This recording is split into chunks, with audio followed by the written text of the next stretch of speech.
Ағалық құтты болсын, қазақ елі. Астанада ел-ерті құрылысы аяқталып қалды.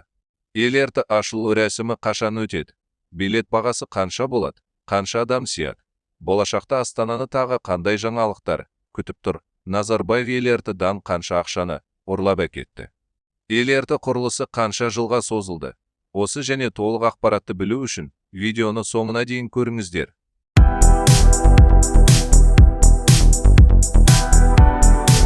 Ел-ерті жобасы сонау 2005 жылы жасалған, алайда ал кезде Астана салынуына көп қаражат кеткендіктен жоба тоқтап, 2011 жылдары тағы да қаралды.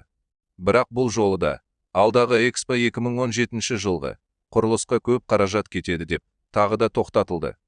2019 жылы қолға алынғанымен Назарбаев сенім білдірген компаниялар қаражатты ұрлап, үлкен дау туып, құрылысқа кеткен қаражат ізім-ғайым жоқ болды.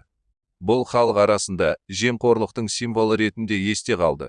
2024 жылы ел-ертіні қытайлық компания аз уақытта салып, бітіру өтінішін бергендіктен құрылысты бастап кетті. Нәтижесінде 2025 жылы аяқталып, алғашқы 2 вагонды Қытайдан әкеліп орнатты. Алғашқыда осы жылы ашылады дегенімен, 1 жылдық сынақ мерзімдерінен өтуін ескеріп, 2026 жылға қалдырылды. Вагондарға жала 600-дей адам сияды.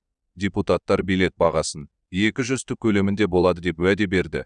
Вагондар жүргізушісіз өз дінімен жүреді.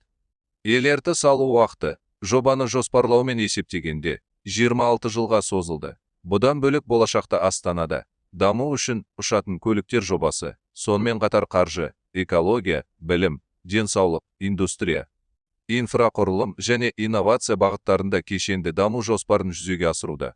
Бұл жобалар қалаға ұзақ мерзімді инвестицияларды тәжірибеге айналдырып, тұрғындардың өмір сапасын арттыра түседі.